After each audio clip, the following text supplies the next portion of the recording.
Welcome back to Amplifying Our Voices. I'm your host, Patty Hayak.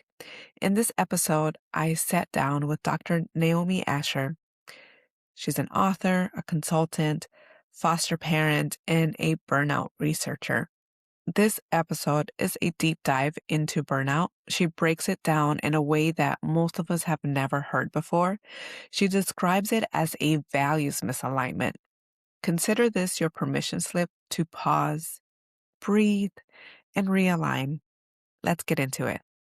Hello, Naomi. Thank you so much for meeting with me today. I am so excited to talk to you and learn a little bit more about you. To be here. Thank you so much. I'm excited for others to hear about your story, and I like to start off with your upbringing. Where does your story begin?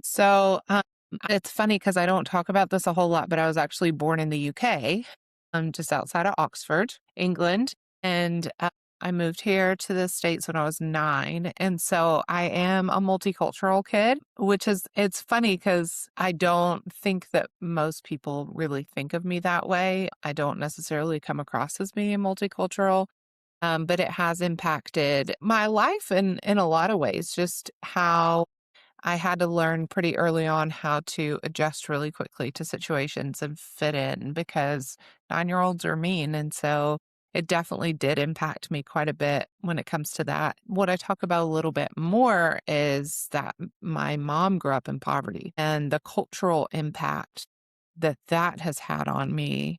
I grew up in middle class, but my mom grew up in poverty. And so a lot of those poverty culture pieces have impacted my life quite a bit. My husband, who did not, he actually grew up more in the wealth class. That's really impacted a lot of pieces in our relationship. And so I really enjoy talking about culture and the impact that our childhood and like the generations before we are born, how that impacts our attitudes and the way that we interact with the world and all of those kinds of pieces. Yes, absolutely. I can imagine. What early experiences shaped who you are today? Or is there anything that stands out from your childhood that really shaped who you are today? That move really did impact me a lot just because I was a very different kind of kid before moving here. I had a much more confidence. The school system over there encouraged creativity a lot. And so I remember you would get like this little hung around your neck and it had like a little pie chart on it. And you could go to whichever station you wanted to. And it was like math, science, like all these things. And you would just walk around the room all day. Like you could, and you had a lot of autonomy over, like, I want to go do art now, or I want to go do this. And you would go to the table, and if there was space, you would jump in when you're ready. And moving here, it was the exact opposite. So it was you sit at your desk, you don't talk unless you're spoken to, you get a very structured break at this time, you get a short lunch break. And it was so completely different. I was labeled as a bad kid. And because if I didn't feel like doing math, I had kind of been told I didn't have to do it right now. And so I was put in remedial classes and I didn't need to be in there's no shame in it, but I didn't need to be in those classes. They put me in them because my working style was so different. And so I learned at such a young age that if you don't figure out how to adjust quickly, you're not going to make it. And what that ended up teaching me in a way that I don't like is it kind of taught me to assimilate. Mhm. And for a long time, I lost, I think, my own voice and who, like, what my character, my personality, how do I really feel about things, or what do I really want to do? And it was recent, actually. I was talking to somebody that I went on vacation by myself and I love doing that now. I love being by myself on trips or just out of town because I don't know what I want to eat because I'll go wherever you want to go, right? Like I kind of got ingrained in me that what do you want to do? Where do you want to go eat? I just learned to assimilate so well that I don't know what my own preferences are. And so it's been a really fun rediscovery in adulthood to say, yeah, I love tacos and margaritas. No, I don't like that. Yes, I do like that. And not just kind of go with the flow as easily as I've kind of taught myself to. That's awesome. Thank you so much for sharing. Gosh, I relate with that so much because I'm also a kind of go with the flow type of person. I call myself kind of like a chameleon. I can blend Yep. in with different groups. If it's time to be Mhm. serious, I can be serious. If it's time to have fun, I can be fun. I relate to that so much. And then also the part where you're talking about those Yeah. labels that put on us at such a young age. And then we start to believe those labels. We become those labels. And then here we are in adulthood having to unlearn Mm. those things that were put on us. Can you talk a little bit more about those labels Yeah. and what work have you been doing to unlearn those things? Yeah. So a big part of what I talk about is burnout, obviously, because that's what all my research has been focused on. And a big piece of burnout is values. And when we talk about burnout in work and we talk about that being values based, a lot of people immediately jump to thinking that that is in reference to the organization as a whole. So, do my values align with the mission of the organization, right? We think about it on a bigger scale. And the reality is, it's actually things like, do you value my working style? Do you value Mhm. my opinion? Do you, and this is something I've been coaching teams on, is just speaking, I'll make it personal. I love work. If you tell me I'm only allowed to work 40 hours, I'm going to be frustrated because I want to work more. I enjoy it. I'm in a life phase where I can and I want to, and it's a big part of who I am. And I don't think there's anything wrong with that. So, understanding that for me, work life balance being 9 to 5, that's not good for me. That's not what I want. And so, if an organization is very structured that way, it's not going to fit with my values. And so, everything kind of comes back to this values alignment as far as I like a lot of autonomy. I don't want to be told how to do something. I want very clear expectations and clarity around what should this look like at the end, but then don't tell me how to get there. I'm going to get there my way. Mhm. Versus somebody else may want much more support and check-ins along the way. And so if we're not understanding, respecting, and supporting somebody else's values when it comes to work life balance, autonomy, support, clarity, boundaries, those kinds of things. That's where burnout sets in. That's where conflict sets in because we're not taking the time to understand that people are not the same. And Mhm. you don't just create a job description and put a little box and then drop somebody in it. So a big piece Mhm. of my relearning is understanding who am I, what are my values, and then where does that fit and support organizations in the best way possible. Man, thank you so much for that. So that's a great segue into burnout and what you do today. But okay, let's talk a little bit more though about you've spent many years, I think over Mhm, 17 years in the nonprofit world.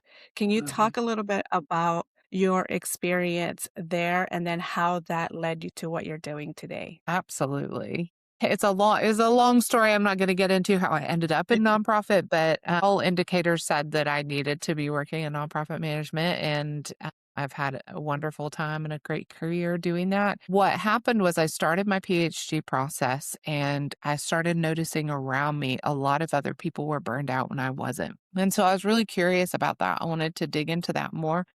And so as I started my research, that's what I wanted to focus on is executive burnout, specifically with nonprofit leaders. It expanded from there. I started looking at other things as well, but that was really my original intent. So I finished, finally graduated this Good. year, Yeah. and so I kind of have those like the burnout factors and the things that kind of create that burnout. And then the symptoms that we do see later, like when you start feeling overworked and underpaid, all of that.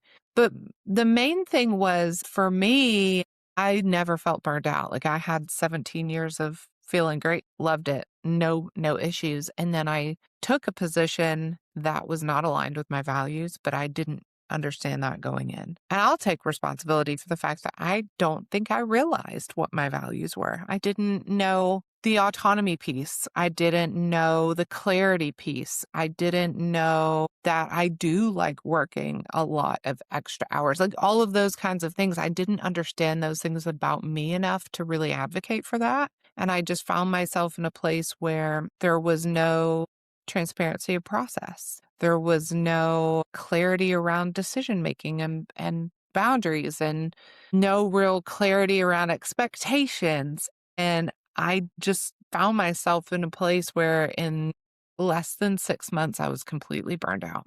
And so living through that and having to do the work to evaluate how did I get here? What happened? Really took this abstract idea of burnout and all of this research and made it so incredibly personal that now I understand it to such a deeper level that I can Mhm. walk with other people through it, because most of us haven't done the work to figure out what those values are. Most of us, because we don't need to, because we just find ourselves in a place where we're able to put those, we're either able to lean into it or we deny that we are feeling burnout. And then we stick a label on it that it's because we're overworked or underpaid.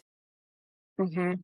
So it's kind of understanding that like bigger level. And I think in nonprofit, especially because we're so focused on like, we've got to get the client service, we've got to raise the money, we've got these expectations put on us that we don't necessarily have time to figure out, why am I exhausted? Is it Mhm. exhaustion or Right. is it burnout? Is it misalignment? So I think it's an interesting industry to look at for burnout, especially because there's a lot of that compassion fatigue. There's just a lot going on. So, Right. I can imagine. What did those years teach you about either systems or the emotional cost of service-based work? yeah, so it's interesting because in nonprofit, there's still such a focus on overhead and where are you spending money and all of these kinds of things where you don't get that in the private sector. You don't even get it as much in government as I think you do in nonprofit. And so the idea of spending money on training, development, that's very challenging. It's a really hard sell. And so what that does is when we look at the burnout factors, which are values alignment, conflict, and competency, if I am in a place where there's no opportunity for me to learn self awareness or to learn about the others around me because we're not investing in our teams the way that we need to, then all of that kind of begins to set in. And so when you look at the infrastructure of nonprofit, we have to start shifting, because what happens is when we've got burned out CEOs, they make bad decisions, or their decision making is not going to be as strong. It's not going to be as sharp. They're a high risk factor for substance misuse, for embezzlement, for suicide. And when you then start pulling the numbers on those things, there is a higher percentage of nonprofit professionals that experience these types of risk factors than other organizations. And I think that's because the infrastructure is not there to support the professionals, but the infrastructure is also generally not there to put the checks and balances in place. There's not the Mhm. financial oversight most of the time with nonprofits that there is with other organizations. And so there's just so much work that has to be done when it comes to really finding ways to best support the structure and the infrastructure of our nonprofits. I've always known it was an issue, but now I'm like, Yes. so much more fired up about it and passionate about it. Well, I bet. I mean, gosh, you talked about so much there. And I've heard you speak about this in the past too, where you're saying it's not a compensation issue. It's not Mhm. a passion issue. People that are in this service, they're not going in it because of the money. They're doing it because Right. they are passionate about this type of work.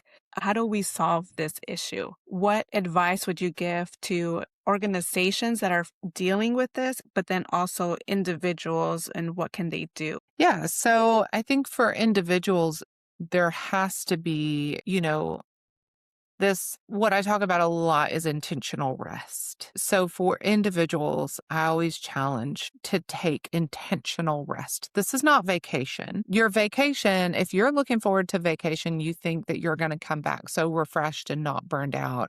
That is a dream world, because when we go on vacation, we come back to twice as much work because we've got to catch up on all the stuff that we missed while we were gone. If you think that it's going to solve your burnout, it's not. So for individuals, the idea of intentional rest is not like taking a week or a month. Like, it's not a sabbatical. It's about taking a day or two to really determine Am I feeling burned out? Am I feeling the kind of exhausted where it's every day I wake up already tired?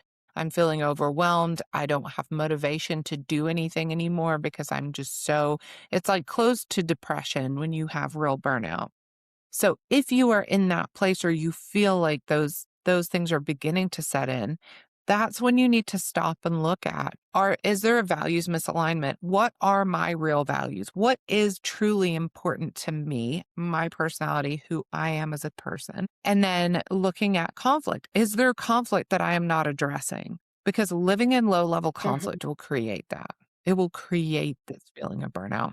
And then lastly, am I feeling confident in work? And if not, what do I need to support that? So then on the organizational side, are we giving people opportunities to do these things, to take reflection, to take intentional rest that's not vacation? Are Mhm. we putting things in place to allow people access to coaching, personality assessments, to team building? Are we putting things in place to ensure that our organizations are looking at conflict, that they've got clarity, that our checks and balances are appropriate and that they're in place?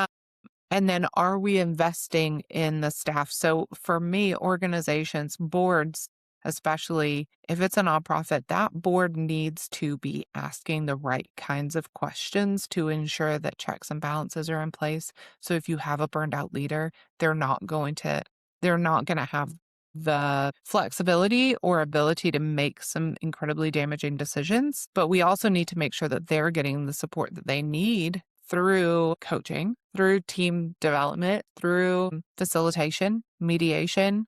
I think too many nonprofit leaders just come up from the front lines of helping people.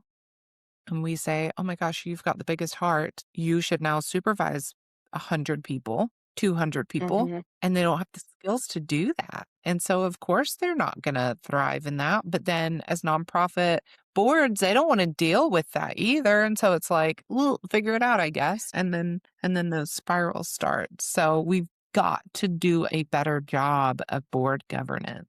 That I know that was a that is lot. so good. No, that's amazing. Okay, what do leaders often misunderstand about burnout, and what do you wish they knew? I think a lot of leaders don't know the difference between being tired or exhausted and burnout.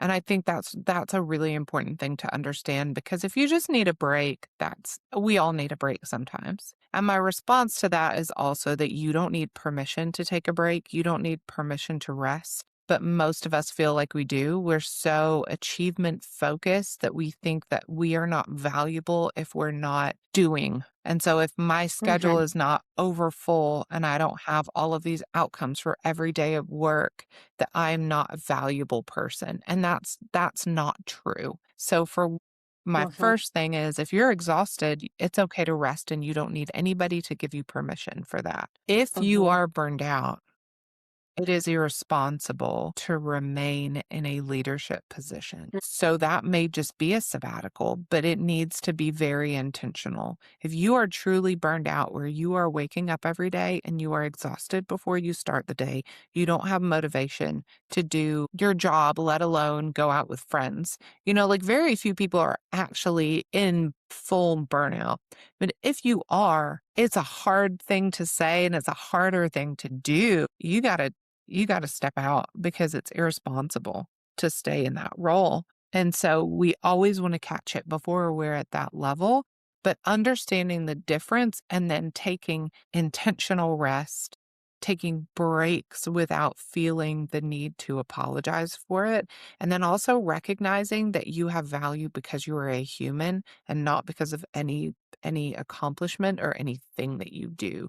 I think that really helps that burnout as well because once we recognize I have value just because I'm a person, some of that stress and pressure begins to leave and we're able to just kind of Mhm. say, all right, well my good is good enough because Mhm. I'm giving the best that I can and now there's no additional pressure, if that makes sense. And so I think it's all about understanding our value, our need for rest, and then catching it if we are headed into burnout. That is absolutely spot on.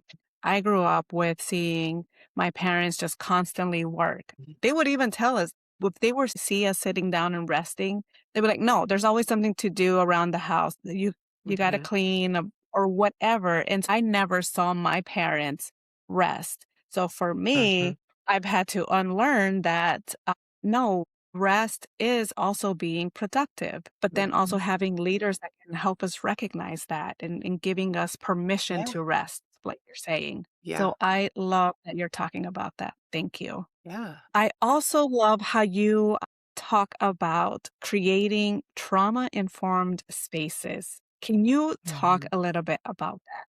Absolutely. Yeah. So, as a foster parent, and I've been around a lot of the nonprofits that I've worked for, focus around helping trauma, predominantly kids that have lived through significant trauma. And one of the things that I've seen is that we have all these like trauma informed parenting, trauma informed teaching, trauma informed after school. We do a lot with trauma informed for kids. And that's transitioned into high schools, which is good.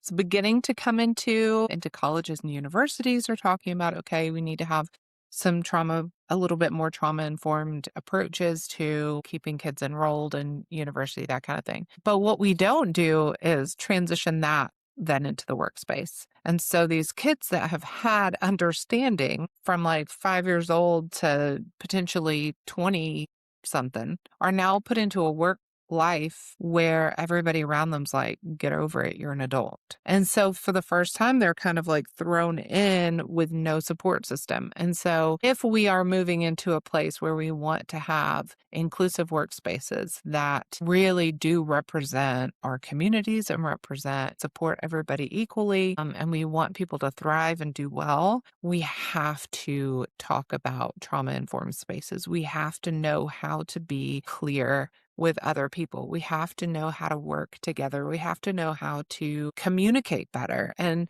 one of the things I talk about too is when we say communication, we always think, well, you say words. I know what that means because I also speak English. So okay, so Liz, if we're speaking in English, you say words to me. I know what those words mean, and I will respond based on those words Mhm. because that's communication. But the reality is that is just not true, especially not in the world today, because you send me a text and it doesn't have an emoji in, and I'm going to think you're mad at me. Or you come in my office and you think that you're just being direct and clear, and I think that you're having a terrible day or that you're being aggressive. And we're not taking the time to figure out all of the nuance of communication. And a lot of the time, our leaders will say, I don't care. It's not my job to interpret all of that to you. Well, that's fine if you want to feel that way, but your employees are going to respond accordingly. Mm, So they're going to respond to you, to how they believe you intended that communication, not to how you intended it. And right. so much of trauma focused workspaces involve that. Like if I'm somebody that grew up in trauma, I'm going to have less confidence. I'm going to have less ability to interpret especially if you're short with me. To me, I'm going to assume probably that you're mad. If I grew up in a household where yelling meant the cops are going to be called or a fight's about to happen or those kinds of things, now I'm going to be in fight or flight mode. And then we're going to Mhm. have all kinds of different things that happen out of that that impact our entire organization. And it's going to be a mess and nobody's going to know why, right? And so when we talk about trauma informed workspaces, it's really important because we're saying that we want to work with everybody and anybody can have trauma. This is not just reserved Mhm. for a certain demographic of people. Like there is trauma all over our world and community. And so we have to be able to understand not only ourselves with self awareness, we have to be able to understand how we impact other people and what that looks like. Yes. Oh my gosh. Yes. Preach, girlfriend. Okay. You're speaking to something that I would love to see in all the workspaces, whether that's Mhm. nonprofit or private sectors.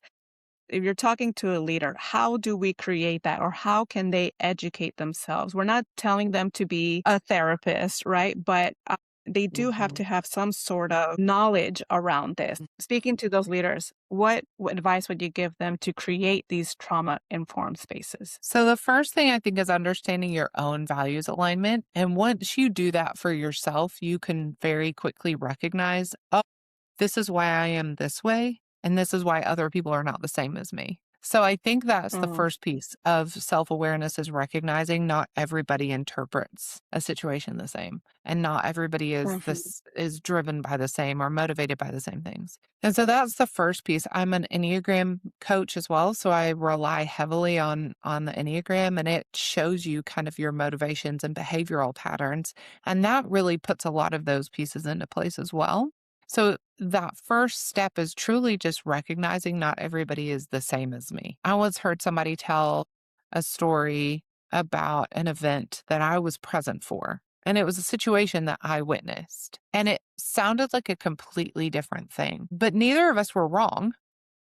Like you take the facts, and the facts were all the same, but the mhm. interpretation was completely different because we have different lived Right, experiences and different backgrounds. right. And so that's number one, always going to be number one. And then from there, what we need to do is really begin to understand with people. When I talk about behavioral patterns, I hate using the word trigger because it's one of those words that it's just been kind of co-opted, I think, by society and used in inappropriate ways. But when we talk about behavioral patterns and recognizing behavioral patterns in others, we have to recognize if there's something that we are doing that impacts somebody else. So if I like, for example, I am usually high energy and very like positive and smiley, whatever. I have days though where I'm not having a bad day. I'm just lower energy. And when I have teams, I've had teams that work for me and I'll come in and just be low energy and I'll hear them being like, what happened? Is Naomi in a bad mood? What's going on? All that kind of thing. I'm like, guys, I'm not in a bad mood. I'm just low energy today. Obviously something's going on. What do you think's going on? Da, da, da, da, da.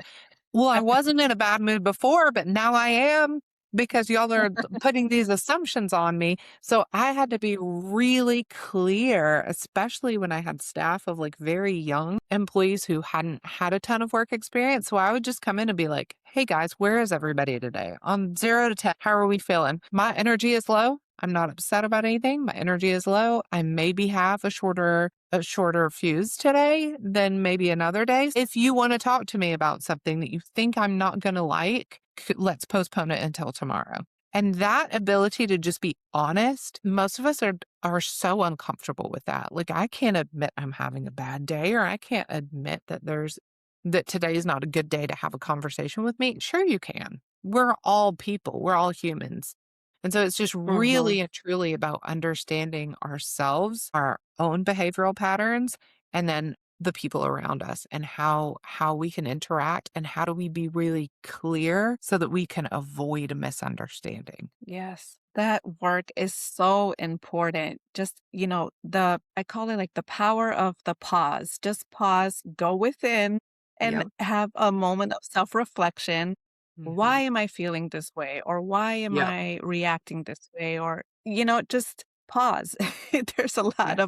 of power in that. So, thank Yes. you for speaking on that. Okay. What part of your lived experience do you feel most informs your consulting work today? Oh, goodness.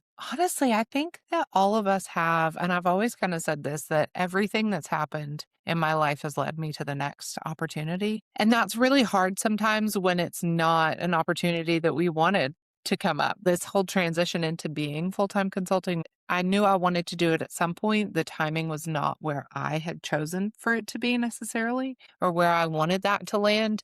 But I think everything up until this point has given me what I need to be able to do this. And so, including getting incredibly burned out and finding myself in a situation that was just very undesirable. And I don't Mm, wish that on anybody, but it taught me what I needed to be able to work with other people. So I think finding myself in a position where I was very misaligned and just not in a good spot really brought a lot of clarity and helped me take all these positive experiences and reframe them and look at that differently and say this wasn't by accident, this was intentional. So how can I then help other leaders maintain that optimism, positivity, hope, and avoid low level conflict, messiness, like that kind of stuff. I think all of my lived experience, honestly, being multicultural and kind of walking through the world a little bit differently, I think has really helped prepare me to speak to others in a way that can be meaningful and that I have a level of understanding for almost anybody. Like I think that I can identify and connect with almost anybody because of the amount of lived experiences that I've had. I bet. Thank you so much. I know you are adding so much value to these organizations that you're meeting with and consulting with. It's wild because you kind of had to go through it to be able to be in the space that you are now, to Mhm. be that teacher. And you did the research. It led you to your PhD, and now you're consulting because you see the gap and you are being part of the solution, which I love. I want to talk a little bit about you being a foster parent. What led you to that decision of becoming a foster parent? I was the director for a CASA program, and we worked in the court system for abused and neglected children. And I started seeing really clearly over and over again that kids older, like teenagers and preteens, they have less opportunity to go into a home. A lot of them were going into residential facilities. And so it was important to me. That was kind of a catalyst for me wanting to foster teens. And then as we were going through the training classes, I was like, well, I don't know, maybe we should start with little kids. And my husband, who kind of wanted little kids, had flipped and he was like, no, there's such a need. I think that this is what we need to do. And so we've just kind of always found ourselves in a situation where if we disagree on something, we're able to, like, where one of us is weak, one of us is strong, and we've flipped through that. And so it felt very clear that I was having a moment of just being scared, and he was able to step up and say, no, this is something that we can do if we do it together. And what we found is, honestly, we haven't taken any toddlers in our house, but when I'm around toddlers, I'm like, God bless the foster parents that are willing to take toddlers because they are terrifying to me. Teenagers, you can have a conversation with them. It's worked out really well for us. We just really enjoy being a home for teens, and I don't think they're that scary. So I encourage other foster parents so I do a lot of training now for Department of Children's Services and teaching other foster parents, supporting other foster parents, and like they only look scary on the outside. Toddlers look cute on the outside, but they're very scary on the inside. So let's figure out like what do you want to deal with? But yeah, I love working with teenagers. I think there's huge opportunity to really help shape their transition into adulthood, and they just desperately need people to invest in them when they come into the system. Thank you for sharing a little bit about that. How did fostering influence your understanding of trauma, burnout, or even emotional labor? So I talk a lot about like cultural differences in understanding people. And one of the biggest pieces for me has been recognizing that some of the kids that come into our home that look the most like us, we expect to assimilate the easiest. It's been the opposite.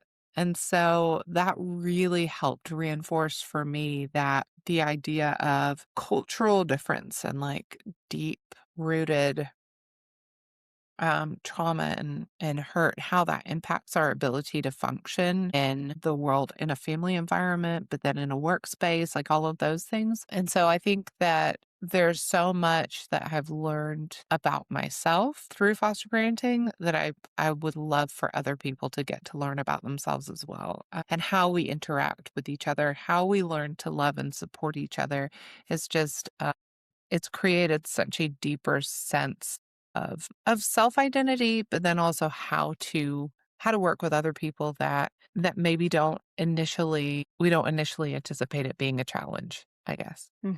If you could speak to your younger self, the one starting her nonprofit journey, what would you tell her? I've struggled with this lately because on one hand, I want to give warnings and say, oh my gosh, don't do this or don't do that. But to go back to what I said earlier, I think that every experience, when we embrace our life experiences, even the negative ones, as opportunities for growth and opportunities for learning, I wouldn't take anything back at this point. And so I think I would just say, "Hey, hang in there." Like, it's gonna be hard, and you've chosen a very hard road. And on one hand, like, run and go work somewhere else for money. Your life will be easier, but I don't know, that life might not be easier. So I would just say, like, hang in there and stay true. Continue to stay true to who you are. And that is something that I think I am proud that I have figured out who I am and that I've stayed true to my values. I've stayed true to my core, and I would say, like, for sure, like, double down on that.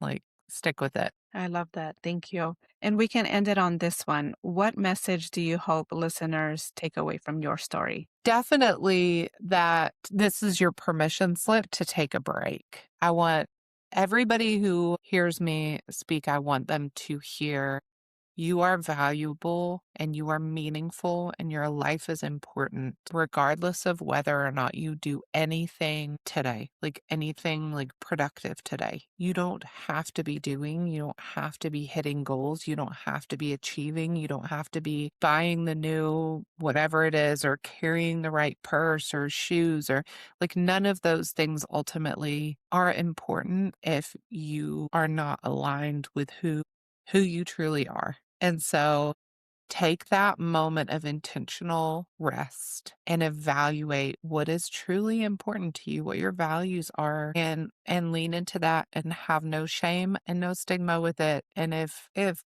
the next educational thing or the next goal at work, like if that's not worth it for you, don't do it. Like nobody is telling you you have to do it. So be free to do what is right for you and know that your value is not changed by that. Your value is there innately because you are a human. Perfect. Thank you so much, Naomi. I really appreciate you spending a little bit of time today to share that beautiful message.